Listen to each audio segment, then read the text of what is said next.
सिद्धाणं नमो आयुर्याणं नमो वज्रायाणं नमो लोये सव्वसाहूणम् एषो पञ्चनमुक्तारो सव्वपावपणासनो मङ्गलाणं च सव्वेसिं परमं वै मङ्गलम् अंगूठे अमृतवसे लब्धिजना भंडार श्री गुरु गौतम समर्ये वांछित फलदातार मंगलम भगवान वीरो मंगलम गौतम प्रभु मंगलम स्थूलभद्राध्या जैन धर्मोस्तु मंगलम शिवमस्तु सर्वजगतः परहित निरता भवन्तु भूतगणाः दोषाः प्रयान्तु नाशं सर्वत्र सुखी भवतु लोकः आदिमं पृथिवीनाथमादिमं विश्वविग्रहम् आदिमं तीर्थनाथं च ऋषभस्वामिनमस्तुमः पद्मप्रभप्रभोदय भासपुष्णं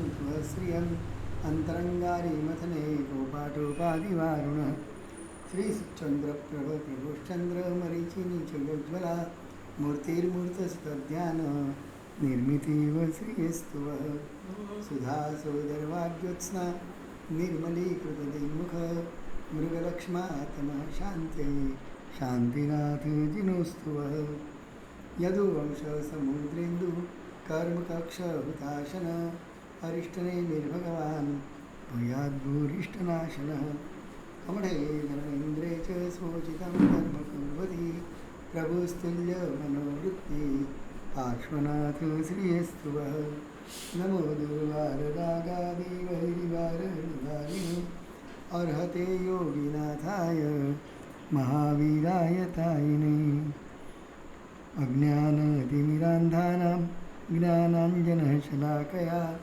नेत्रमुन्मीलितं येन तस्मै श्रीगुरुवे नमः तस्मै श्रीगुरुवे नमः तस्मै श्रीगुरुवे नमः।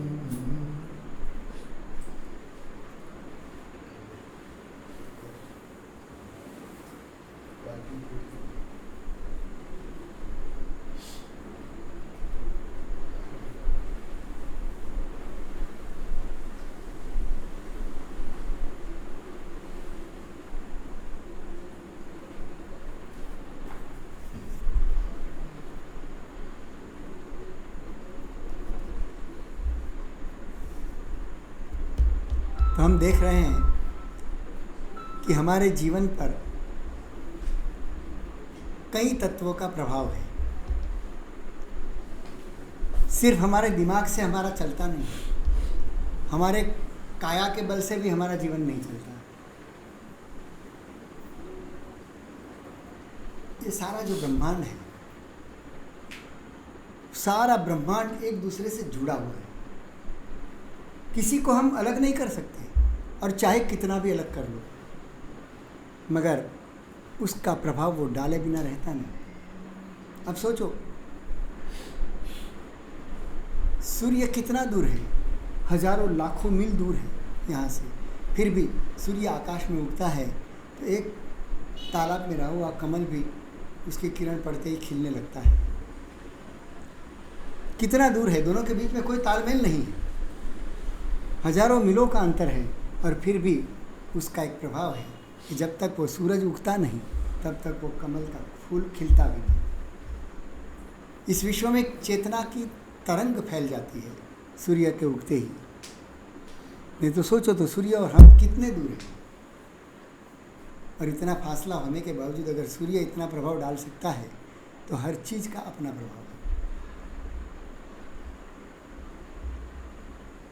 तो किस किस का क्या क्या प्रभाव है वो हमें जानना इसलिए ज़रूरी है कि हम इनके प्रभाव में आकर के हमारे जीवन में अच्छे बुरे असर होते हैं, तो किस चीज़ का बुरा असर है, किस चीज़ की अच्छा असर है, वो हमें जानना होगा। और वो जानने के कारण हम हमारे जीवन को ऊर्ध्वगामी बनाने के लिए और विकसित करने के लिए हमें जिन जिन चीज़ों की ज़रूरत पड़ेगी उन चीज़ों को हम हमारे जीवन में अपना सकें, तो ही पता लगेगा कि हमें किस चीज़ की ज़रूरत है। हम अकेले व्यक्ति नहीं हैं, पूरा ब्रह्मांड हम हैं। एक माला, हालांकि हमें हमारे जीवन में दिखता नहीं है, फर्क पड़ता लगता हो ऐसा महसूस भी नहीं होता है, और फिर भी उसके पीछे कोई ना कोई शक्ति है। जैसे एक माला भी मेरे गले में कोई डाल दो तो फूल फूल दिखते हैं, मगर बीच का पिरोया हुआ धागा दिखता है? नहीं दिखता। और फिर भी अगर वो धागा नहीं हो तो माला नहीं बन पाएगी, वो फूल रह जाएगा। फूल को माला के रूप में स्वरूप देने वाला कोई अगर है, वो अदृश्य है, दिखता नहीं है, और फिर भी उसका कितना बड़ा प्रभाव है कि इतने अलग अलग प्रकार के फूल एक ही धागे के अंदर पिरोने के बाद वो माला का स्वरूप धारण कर लेता है। तो हमें वो चीज़ खोजनी है कि हमारे जीवन पर किस किस का प्रभाव है। तो पहला प्रभाव हम देखेंगे कि हमारे जीवन पे द्रव्य का प्रभाव, चीज़ का, मैटर, वस्तु, उसका क्या प्रभाव है। चाहे वस्तु जड़ हो या चेतन हो, जीवंत हो या मुर्दा हो, हर एक चीज़ का अपना प्रभाव है। जैसे शराब एक मैटर है, एक चीज़ है। शराब पीते ही हमारे जीवन में परिवर्तन आता है। शराब कोई चेतन तो नहीं है, जड़ है, और जड़ ऐसा शराब भी हमारे जीवन में कितना परिवर्तन लाता है, हमारे दिमाग पे कितना कब्जा जमा लेता है। वैसे ही एक चीज़ नहीं है, कई चीज़ें हैं। उपवास करना हो तो हम उत्तर पारने में क्या लेते हैं? उपवास के पहले उत्तर पारने में क्या लेते हैं? सिर्फ रोटी दाल सब्जी लेते हैं कि और कुछ जोड़ते हैं? क्या जोड़ते हैं? राब होगी, गुंद की चीज़ होगी, गुंदर पाक होगा, ऐसी जो लंबे अरसे तक हमें शक्ति दे सके, ऐसी चीज़ें हम खाते हैं तो हमारे उपवास बड़े आसानी से हो जाते हैं। ऐसा होता है कि नहीं होता? तो यह द्रव्य का प्रभाव है। ऐसी तो कितनी चीज़ें हम बता सकते हैं। आप अपने घर में टूटी फूटी चीज़ भी रखते हो और अच्छी चीज़ भी होती है, मगर टूटी फूटी चीज़ की भी एक नेगेटिव ऊर्जा तुम्हारे घर में फैलती है। इसलिए कहावतें भी हैं कि टूटे फूटे बर्तन हम हमारे घर में नहीं रखते, फटे कपड़े हमारे घर में नहीं रखते। उसका प्रभाव होता है। कई घरों में, कई मंदिरों में मैंने देखा है, जब मंदिर का शुद्धिकरण करते हैं तो कई लट्टू ऐसे जले हुए जो कभी काम के नहीं हैं, मगर हमारी लोभ वृत्ति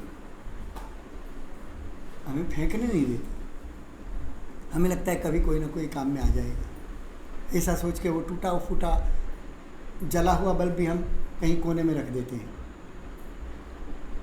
कभी वो धूपिया टूट जाता है, कभी थाली मरोड़ जाती है। तो ऐसी चीज़ों को हम उपयोग में नहीं लेते, मगर हम फेंक भी नहीं सकते, और हम कहीं ना कहीं कोने में, हमारे मंदिर के कोने में, घर के आले में कहीं ना कहीं रख देते हैं। एक जगह हम गए थे विहार करते हुए, तो वहाँ हमें जगह बहुत कम थी, मकान बहुत समय से पड़ा हुआ था। तो साफ़ सफाई करते हुए हमने देखा कि जो पेंट करने के बाद जो खाली डिब्बे पड़े थे, छोटे छोटे डिब्बे थे, वो भी 10-15 वो क्या कहते तान में पड़े थे। तो मैंने कहा भाई जिसका काम पूरा ही हो गया है, वो डिब्बा कभी कोई काम में आने वाला नहीं है। वो भी 15-15 डिब्बे कितने साल से उस तान में पड़े थे। अभी उसकी भी एक नेगेटिव ऊर्जा होती है।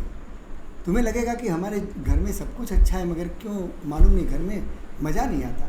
घर में आते हैं और मन मायूस हो जाता है। तो इन सारी जो टूटी फूटी चीज़ें हम घर में रखते हैं, उसकी एक नेगेटिव ऊर्जा भी, उसके तरंग भी हमारे घर में फैलते हैं, और उसके कारण ही हमारे घर में हम मंगलकारी चीज़ें रखते हैं। कोई लाफिंग बुद्धा लाता है, क्या क्या लाते हैं घर में शकुन के रूप में, कोई स्वस्तिक रखता है, कोई ऐसे मनी ट्री वगैरह छोटे छोटे गमले में पौधे लगाते हैं। उस पौधे का भी अपना एक प्रभाव होता है। तो ऐसी एक चीज़ नहीं, सैकड़ों चीज़ें हैं कि जिनका हमारे ऊपर बहुत प्रभाव होता है।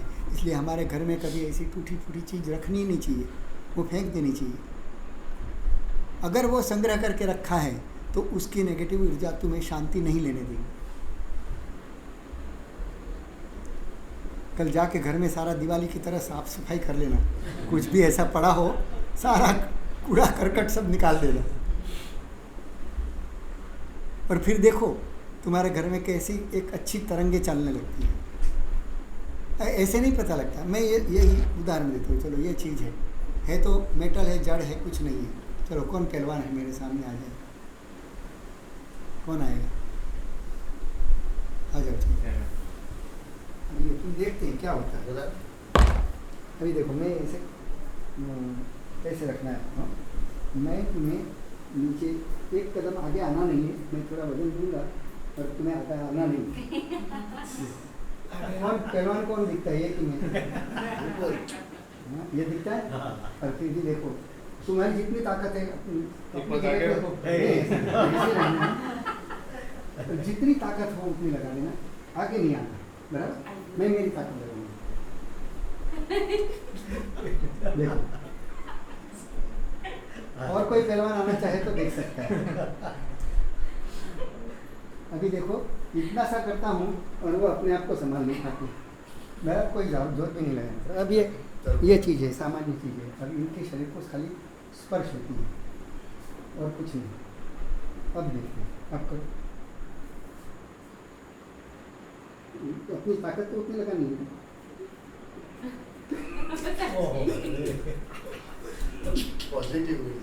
अभी देखो क्या क्या किया इसमें क्या ताकत है। ये प्रभाव देखा ना आपने, नजरों नजर देखा। और किसी को भी ट्राई करनी हो तो कर सकता हूँ। शैलेश भाई करनी है? हरेश भाई, आपको अरविंद भाई करनी है? विश्वास आ गया तो ठीक है। नहीं तो कहेंगे भाई इन दोनों ने कुछ नहीं सेटिंग कर लिया होगा। ऐसा कुछ नहीं था। आपके हाथ मेरे हाथ पे आ गए, ऊंचा आ गए।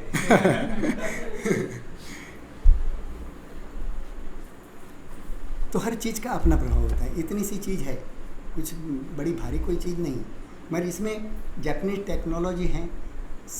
13 चीज़ों का इसमें मिश्रण किया गया है और उसमें से ये कैंडल बनाया गया है। अब इसका प्रभाव क्या है? मेटल ही है, अलग अलग प्रकार के मेटल, और वो मेटल का प्रभाव है कि तुम्हारे शरीर की जो ओरा सर्कल है उसको वो टूटने नहीं देता। और हमारे ओरा सर्कल को, हर व्यक्ति का अपना एक ओरा सर्कल होता है।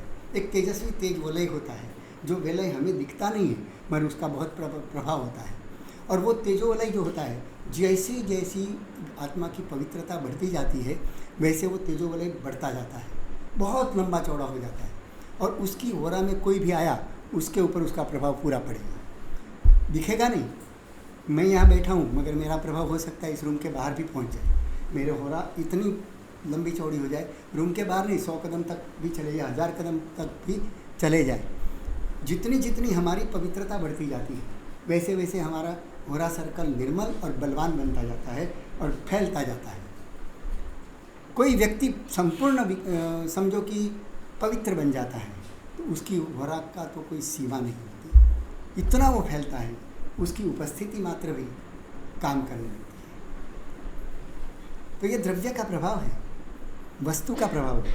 और वस्तु के बल पर आप देखो, तीर्थंकर का जब निर्वाण होता है तो उनका भी अग्निदाह दिया जाता है, उनकी देह को भी जलाया जाता है।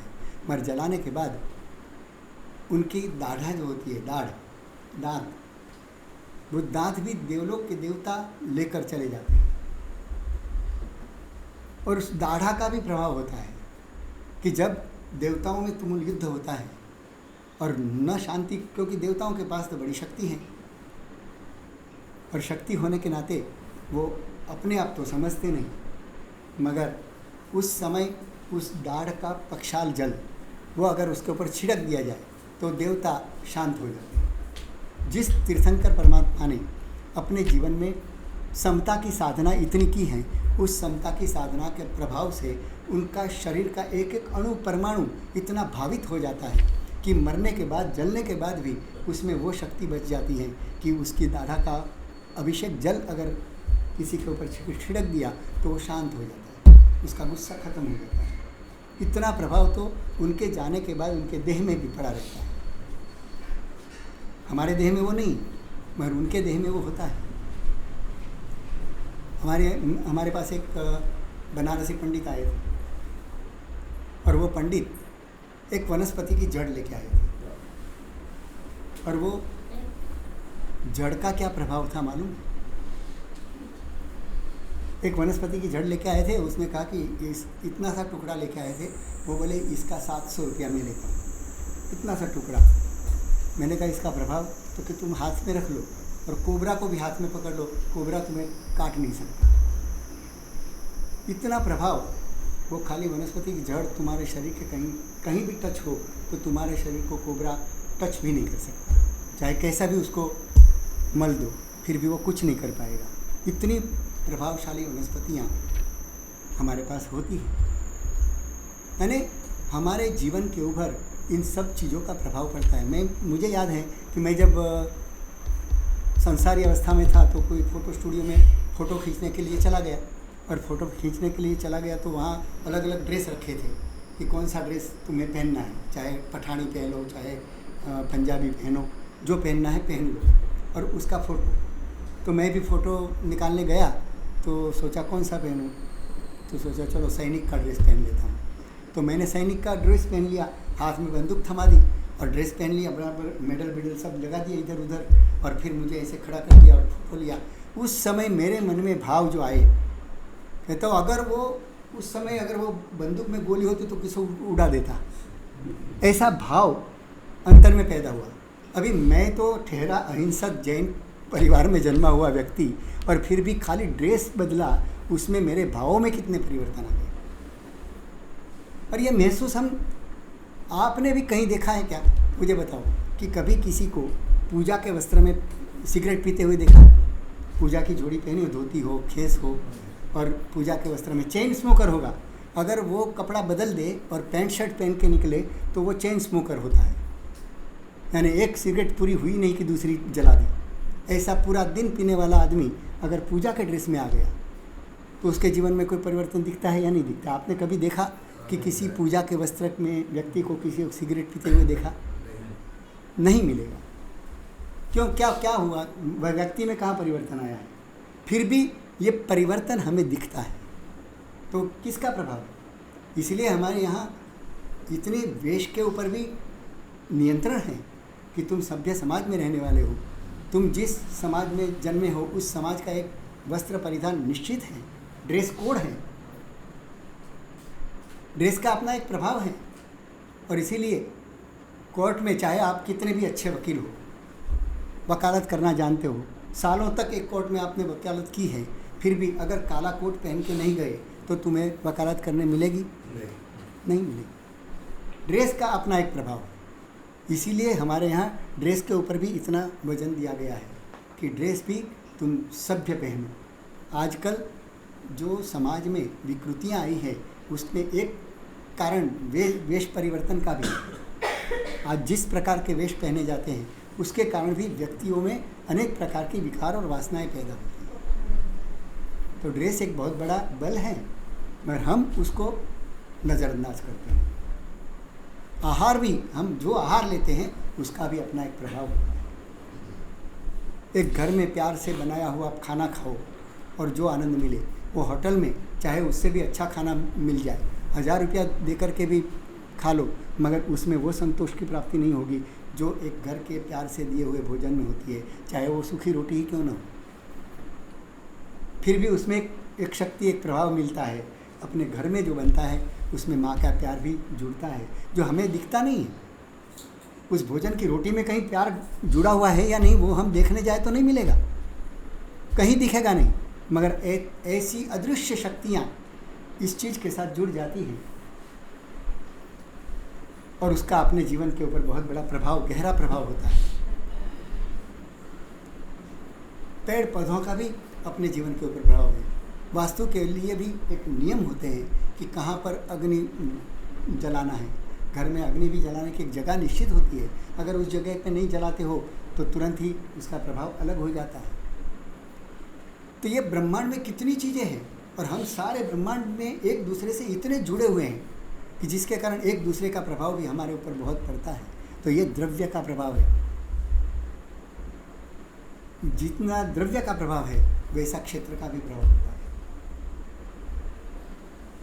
आप यहाँ बैठे हो और मंदिर में जाके बैठे हो, कोई फर्क पड़ता है कि नहीं पड़ता? देखो, इसीलिए आप कभी मार्क करना, भीख मंगे लोग कहाँ कहाँ तुम्हें दिखेंगे? मंदिरों के बाहर, तीर्थों के बाहर तुम्हें दिखेंगे। हालांकि वहाँ लोग उतने पैसे वाले आते हैं ऐसी बात नहीं है, मगर वहाँ श्रद्धा से भरे हुए लोग ही आते हैं मंदिर के क्षेत्र में। और मंदिर से बाहर निकलने के बाद भीख मंगों को कुछ देने की भाव उस क्षेत्र में ही होता है। हालांकि उससे भी ज़्यादा पैसे वाले लोग 5 स्टार होटल में जाते हैं, मगर कभी 5 स्टार होटल के बाहर किसी भीख मंगे को बैठा हुआ देखा? क्यों नहीं देखा? वो भी समझते हैं यहाँ हमें कोई भूख देने वाला नहीं है। चाहे तो वहाँ 500 क्या 1000 देने वाले भी 1000 दे तो भी उसको कोई फ़र्क नहीं पड़ता। ऐसे लोग आते हैं 5 स्टार होटल में, कैसे लोग आते हैं? तो ऐसे लोग, उनके लिए 5, 10, 50, 100 रुपया देना बड़ी आसान चीज़ होती है। फिर भी वहाँ 1 रुपया भी मिलने की संभावना वहाँ नहीं होती, क्योंकि वो क्षेत्र का प्रभाव है।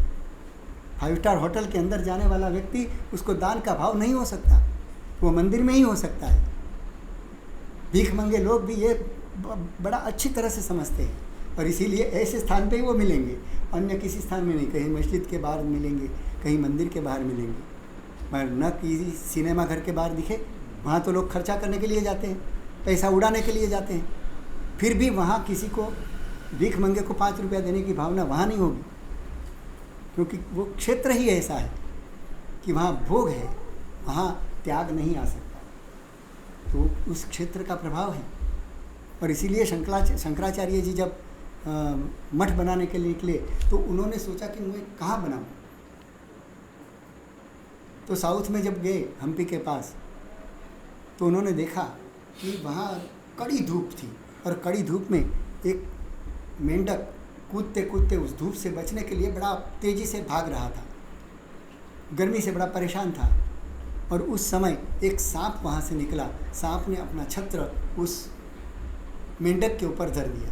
हालांकि मेंढक उसका आहार है, फिर भी मेंढक को मार के खाने की वृत्ति नहीं जगी, और उसने उसके ऊपर छत्र धारण किया और उस मेंढक को छाया दी। शंकराचार्य ने ये दृश्य देखा, फिर आसपास के लोगों को पूछा कि ये पहली बार मैंने ऐसा देखा है कि कोई सांप एक मेंढक के ऊपर ऐसा छत्र करके खड़ा है।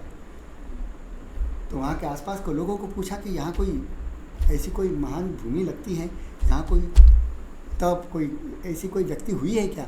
तो कि यहाँ श्रृंगी नाम के बड़े तापस हुए थे, और उनका ये आश्रम था, मगर आज वो आश्रम ख़त्म हो गया। वो भूमि ये है, इसी भूमि के ऊपर श्रृंगी नाम के जो साधु थे, सन्यासी थे, उन्होंने अपने जीवन में बहुत बड़ी तपस्या की थी। तब उनको पता लगा कि ये तपस्या की भूमि है, और इसीलिए एक हिंसक ऐसे सांप को भी मेंढक को रक्षण देने का भाव पैदा हुआ। अभी वो कोई समझने वाले जीव नहीं है, मेंढक भी नहीं समझता है और न सांप समझता है, और फिर भी सांप एक मेंढक की रक्षा के लिए इतना कर सकता है, वो भूमि में कितना प्रभाव होगा। और तभी वहाँ श्रृंगी आश्रम, श्रृंगी मठ की स्थापना शंकराचार्य जी ने वहाँ की। और सिद्धराज जयसिंह, उसको जब राजधानी बनानी थी, पाटन को राजधानी क्यों की? कि वहाँ उसने देखा कि एक बिल्ली के सामने एक सांप, अरे बिल्ली के सामने एक चूहा वो लड़ रहा था। पाटन की भूमि पर एक बिल्ली के सामने एक चूहा लड़ने लगा और बिल्ली को परेशान कर दिया। ऐसा कभी होता नहीं, बिल्ली चूहे को परेशान कर सकती है, चूहा बिल्ली को परेशान नहीं कर सकता। मगर पाटन की भूमि में वो देखा सिद्धराज जयसिंह ने, तो उनको लगा कि इस भूमि में शौर्य है, यहाँ कमज़ोर व्यक्ति भी बलवान हो जाता है। तब उसने पाटन को राजधानी बनाई, सिद्धराज जयसिंह ने। तो एक क्षेत्र का अपना प्रभाव होता है। और उसी देखो क्षेत्र में भी जो हिमालयन के क्षेत्र में होता है, वो यहाँ के क्षेत्र में वो फसल नहीं हो सकती। जो फसल पंजाब में होगी वो यहाँ गुजरात में नहीं हो सकती। तो क्षेत्र का प्रभाव है, उसी क्षेत्र में जाओ तो ही होगा, अन्य क्षेत्र में नहीं होगा। कभी कभी कोई व्यक्ति का विकास क्षेत्र के साथ जुड़ा होता है, तो तुम यहाँ रहो कभी विकास ही नहीं होगा। और तुम्हारा कोई क्षेत्र से बंधा है, समझो बम्बई चले गए तो करोड़पति हो जाओगे, क्योंकि तुम्हारा विकास उस क्षेत्र से जुड़ा है। जब उस क्षेत्र में जाओगे तो तुम्हारा विकास हो जाएगा, और नहीं जाओगे तो ऐसे ही रहोगे, दरिद्र नारायण। क्षेत्र का अपना प्रभाव होता है। इसीलिए कभी कभी कोई संत मुनि कह देते हैं कि हरीश भाई चले जाओ, कल का दिन है, अच्छा है, अहमदाबाद चले जाना। और अगर हरेश भाई ने सुन लिया तो न्याल हो गई। और कोई विकल्प करते बैठे कि महाराज साहब ने आज अचानक क्या, कैसे करूं, क्या करूं, इतना बड़ा कारोबार है, इतनी बड़ी दुकान इतने साल से चल रही है, पीढ़ी चल रही है, और वो बंद करूं कब, समेटूं कब, ऐसा सोचने रह गए और नहीं गए तो मान लो वो जैसे है वैसे रहेंगे, उसके आगे प्रगति नहीं हो सकती। तो किसी ने उनका भविष्य देख लिया और बोल दिया कि जाओ तुम वहाँ चले जाओ, और वो चले गए तो न्याल हो गए, क्योंकि उसका विकास उस क्षेत्र से जुड़ा हुआ है। तो क्षेत्र का भी अपने जीवन के ऊपर बहुत बड़ा प्रभाव होता है। और ऐसे ही घटना कहीं घटी हुई है। श्रवण कुमार का नाम किसने नहीं सुना? माता पिता की परम भक्ति करने वाला श्रवण कुमार, वो अपने माता पिता को कावड़ में लेकर के दर दर भटक करके कई यात्राएं करवाने के लिए, अंधे माता पिता को यात्रा करवाने के लिए अपने कंधे पर दोनों की कावड़ उठा करके वो यात्रा करवाने के निकला था। और जब दंडकारण्य में उसका प्रवेश हुआ घूमते घूमते, तो दंडकारण्य में जहाँ हजारों राक्षसों की मौत हुई है, जहाँ चीखें कई जीवों की निकली हैं, कई बड़े बड़े युद्ध वहाँ पर हुए हैं, ऐसे अरण्य से गुजरने मात्र से उस क्षेत्र में जो क्रूरता थी, जो चीखें गूंजी हुई थी, उसका प्रभाव उस क्षेत्र के ऊपर इतना था कि वहाँ से गुजरते हुए श्रवण कुमार ने के मन में इतने बड़े बड़े बुरे विचार आने लगे कि ये माँ बाप तो अंधे हैं,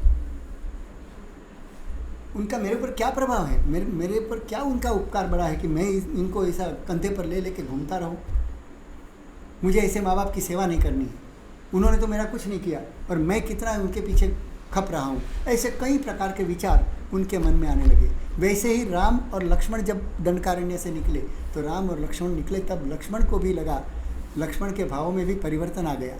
लक्ष्मण को भी लगा कि मैं मेरे भैया के पीछे क्यों जंगल में भटक रहा हूँ, मैं तो मेरे राज्य में बैठा था, मुझे तो कोई वनवास नहीं हुआ था, मैं खामखा भी ये भैया के पीछे चला आया और आज जंगल में दर दर भटक रहा हूँ, राज्य के सुख छोड़ करके यहाँ आया हूँ। भैया तुमको भी कोई पता नहीं है, तुम भी मेरे ऊपर हुक्म चला रहे हो। ऐसे इधर उधर ऐसे शब्द बोलने लगे। राम को लगा कि इसमें लक्ष्मण में इतना परिवर्तन कैसे आ गया। फिर राम ने देखा कि ये भूमि कैसी, देखा ये तो दंडकारण्य है। तो राम चुप बैठे, कुछ बोले नहीं लक्ष्मण को। और जैसे ही वन पसार हो गया, लक्ष्मण ने पाँव पकड़ के माफ़ी मांगी कि भैया मैंने आपको बहुत कुछ बोल दिया, मेरी बहुत बड़ी गलती हो गई। तो ये क्षेत्र का प्रभाव है। पालीताना में चढ़ो, यात्रा करने जाओ, शिखर जी में यात्रा करने जाओ, चढ़ते चढ़ते कितने सांस फूल जाती है, कितनी थकान लगती है, मगर जैसे ही आप परमात्मा के दर्शन करते हो तो सारी थकान कहाँ उड़ जाती है पता नहीं लगता। वो क्षेत्र का प्रभाव है। इसीलिए कहा गया कि तीर्थों में जाओ, तीर्थ यात्राएं करो। भगवान तो यहाँ भी है और वहाँ भी है। यहाँ भी आदिनाथ भगवान है और पालीताना में भी आदिनाथ भगवान है। क्या फ़र्क है? फ़र्क क्या है? आदिनाथ की आराधना करनी है तो यहाँ बैठे बैठे भी हो सकती है, मगर यहाँ वो नहीं होगी जो पालीताना में होगी। क्षेत्र का प्रभाव है। उस क्षेत्र में जाते ही तुम्हारे भावों में सहज भाव से परिवर्तन आने लगता है। आपको कोई आयास प्रयास नहीं करना पड़ता, अनायास ही तुम्हारे जीवन में परिवर्तन लाने की ताकत उस क्षेत्र में होती है। इसीलिए तीर्थ यात्रा का महत्व है।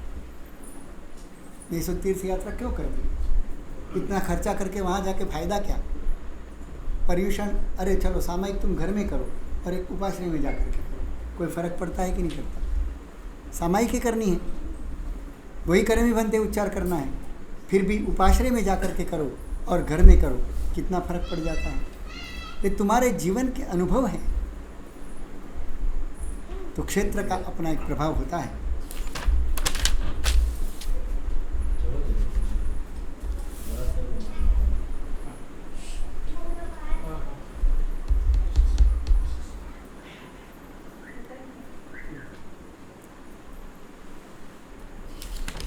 क्षेत्र के बाद द्रव्य क्षेत्र और काल का प्रभाव। हमारे ऊपर काल का भी एक प्रभाव होता है। सुबह तुम्हारे जो भाव होते हैं दोपहर को नहीं होते। सुबह पढ़ाई करने में, रटने में, स्वाध्याय करने में, परमात्मा की पूजा भक्ति करने में सुबह जितना मज़ा आता है दोपहर को आएगा? काल बदल गया, तुम वही के वही हो, पर काल बदल गया। जैसे ही काल बदला तुम्हें वो आनंद नहीं आएगा। काल का तुम्हारे जीवन पर बड़ा गहरा प्रभाव है, और काल के समय पे ही आम भी पकेंगे तो उसी काल में होंगे, अन्य काल में आम नहीं पक सकते। चाहे पेड़ खड़ा हो, मगर पेड़ के ऊपर आम आएंगे क्या? अन्य सीज़न में आ सकते हैं। चावल की भी एक सीज़न होती है, गेहूं की सीज़न होती है, मूंगफली की भी सीज़न होती है। तो हर एक सीज़न यानी क्या? काल है। उस काल का एक अपना प्रभाव है, और उस काल में ही वो काम किया तो हो जाता है। बचपन का समय है, शिक्षा का समय है, उस समय अगर शिक्षा ले ली तो मिल गई। अगर वो शिक्षा का समय तुमने गंवा दिया और सोचा कि ज़रा बड़ा हो जाऊंगा, बुद्धि मेरी परिपक्व हो जाएगी तब पढ़ूंगा, ऐसा करो तो अब आप पढ़ना चाहो तो अरविंद भाई पढ़ सकते हो, अब नहीं। चलो ये तो हेडमास्टर हैं नवीन भाई, तो अब नया कुछ पढ़ना हो तो नहीं, अभी काल निकल गया है। पढ़ने का भी एक समय होता है, उसी समय में अगर वो पढ़ लिया तो पढ़ाई हो जाएगी, अगर नहीं पढ़ा तो गए। इसलिए मैं कई बच्चों को, विद्यार्थियों को कहता हूँ कभी बार कि देखो तुम्हारे लिए गोल्डन पीरियड है, क्योंकि आजकल के बच्चे इंटरनेट, टीवी, बच्चों के साथ खेलना कूदना, इसमें बड़ी मौज आती है, तो वो इसी में उलझ जाते हैं, पढ़ाई को एक तरफ कर देते हैं।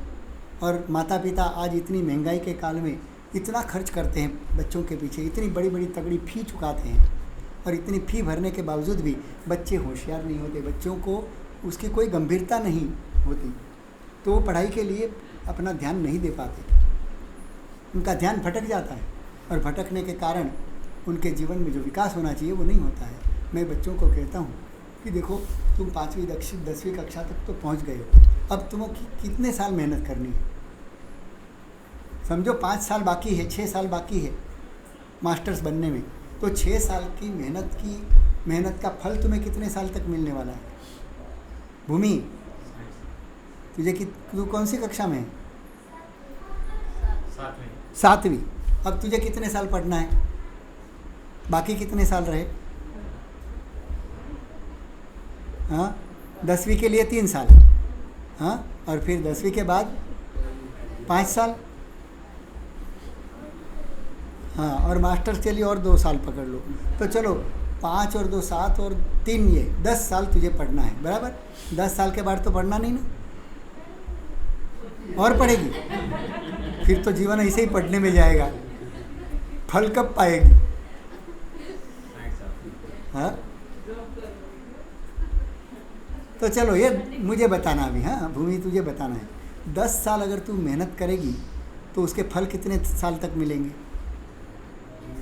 हाँ, पूरे जिंदगी भर मिलेंगे। यानी 10 साल जीवन के, तो कम से कम 10 साल के बाद 60-70 साल तो फल मिलेंगे, 50 साल तो कम से कम मिलने ही वाले हैं। और ये 10 साल तुमने पढ़ाई नहीं की और इंटरनेट में मौज मज़े में मस्ती में गंवा दिए और सोचेंगे कि आज मैं पढ़ लूँगी, तो पढ़ाई नहीं करने की सज़ा कितने साल भोगेगी?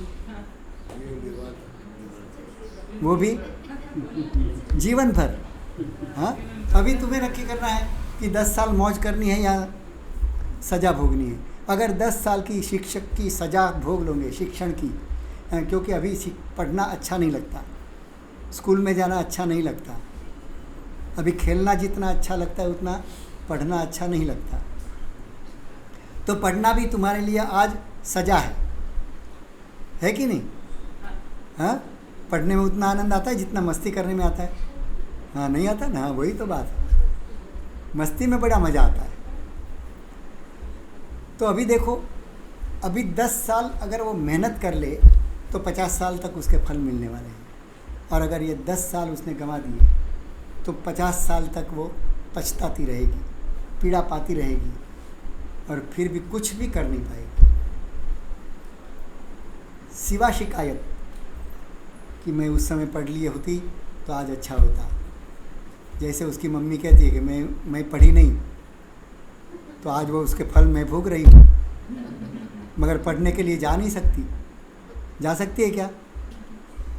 हाँ, मम्मी जा सकती है पढ़ने को? नहीं, बस काल पूरा हो गया।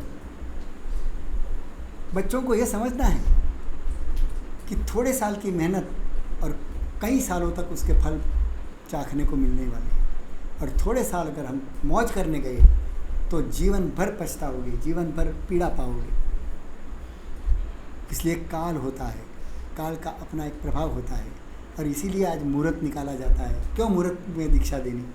मुहूर्त पे ही प्रतिष्ठा क्यों? वास्तु भी मुहूर्त पे किया जाता है, घर भी नए मुहूर्त देख करके चालू किया जाता है। कोई भी चीज़ का प्रारंभ करना हो तो हम काल देखते हैं कि ये काल अनुकूल है कि नहीं। तो मुहूर्त और कुछ नहीं, काल का अपना एक जो शुभ प्रभाव है वो हमें लेना है। इसलिए हम अच्छा समय ढूंढते हैं कि पूरे इतने महीनों में कौन सा दिन अच्छा है, उस दिन में भी समय कौन सा अच्छा है। 1 बजे का, 10 बजे का, 5 बजे का हम समय भी निकालते हैं। समय में भी 1 घंटे में भी कौन सा समय अच्छा है कि 5:10 का या 20 मिनट वाला कौन सा अच्छा है। तो हर चीज़ में हम समय देखते हैं। तो काल का भी अपना एक प्रभाव होता है। काल के बल पर ही कितने काम होते हैं। अस्पताल में डॉक्टर भी कब ऑपरेशन करते हैं? रात को के दिन को? अपने यहाँ रात्रि भोजन की मना क्यों की? काल का प्रभाव है।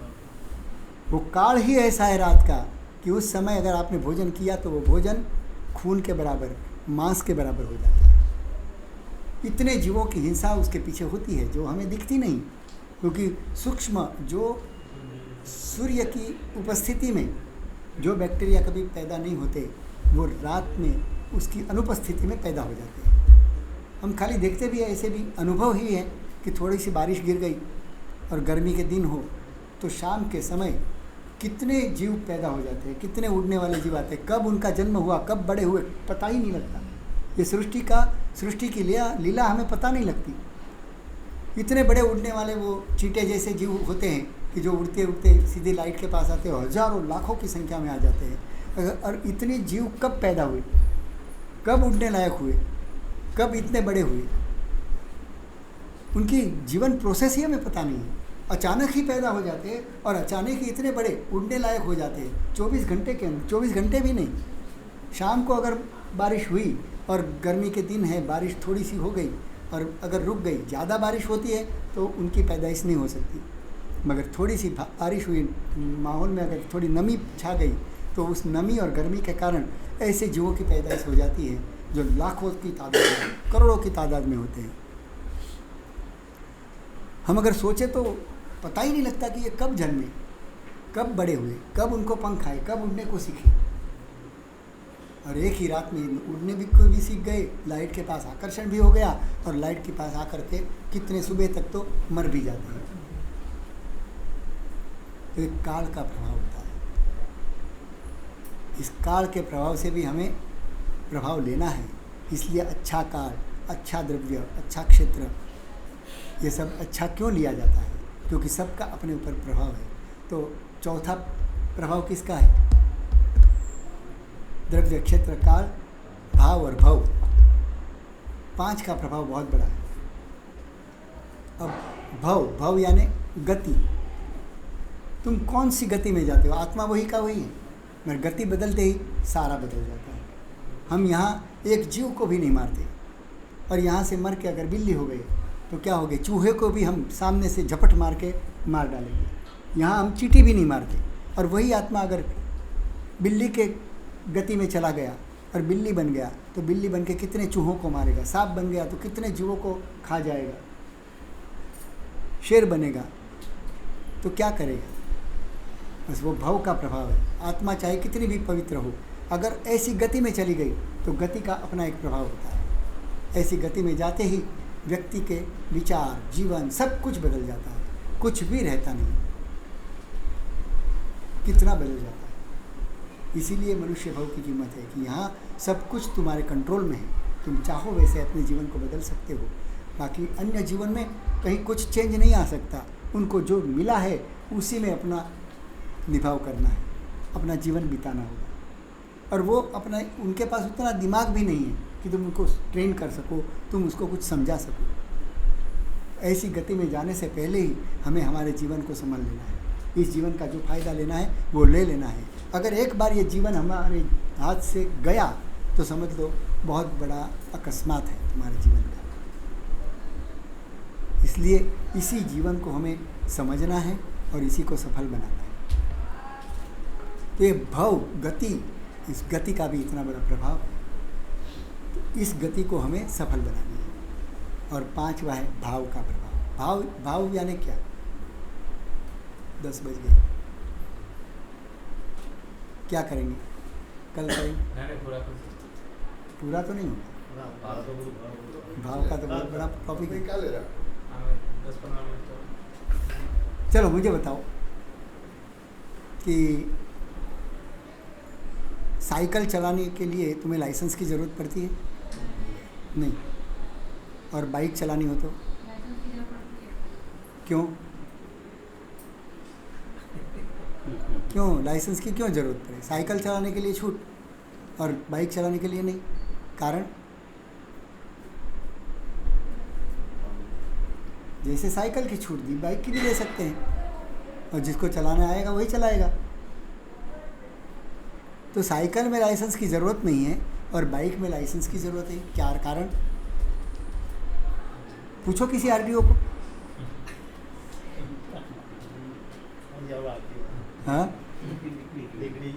पैसा कमाने के लिए करते हैं आरटीओ वाले कि चलो लाइसेंस के पैसे मिल जाएंगे, इसलिए ये है। तो किस लिए?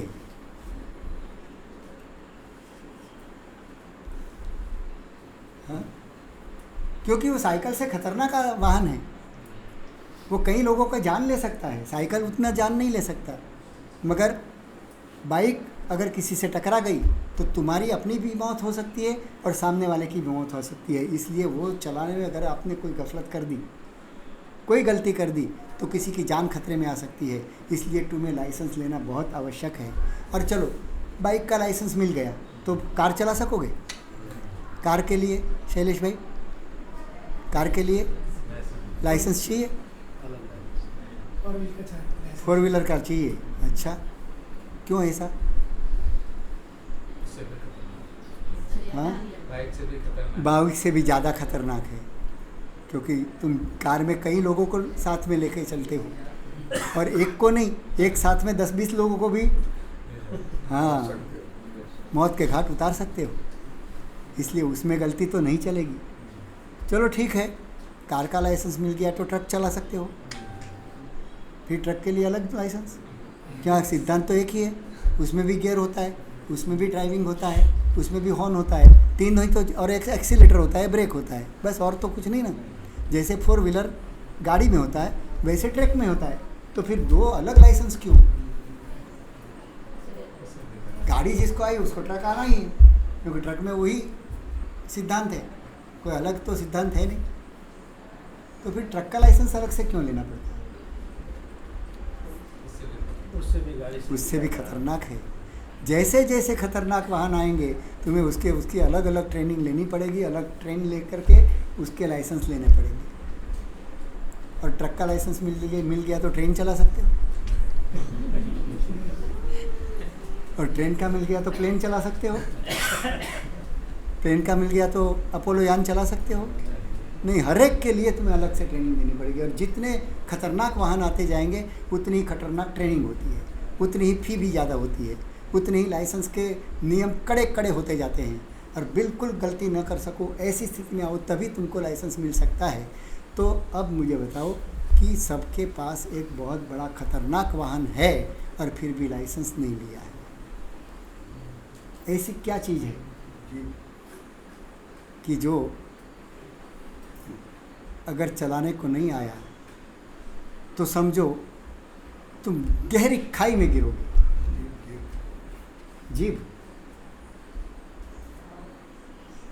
क्या है? शरीर।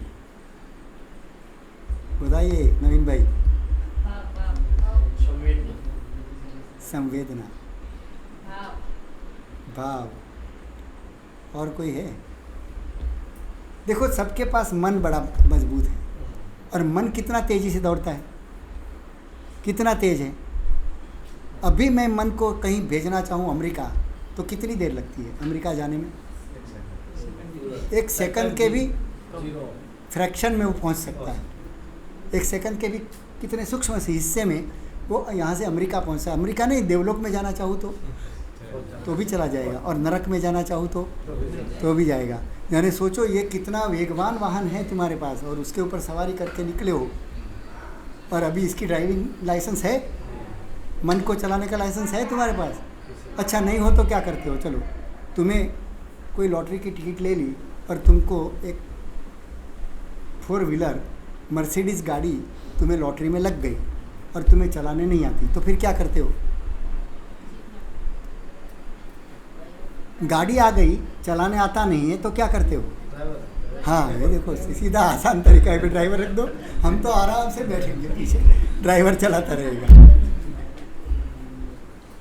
तो फिर आपको ये जो मन मिला है इतना बड़ा, और ड्राइविंग की सीट पर आप बैठे हो, तो रखना है ड्राइवर कि चलाने आता है? नहीं आता, तो फिर ड्राइवर रखना है। मैं रहने को तैयार हूँ।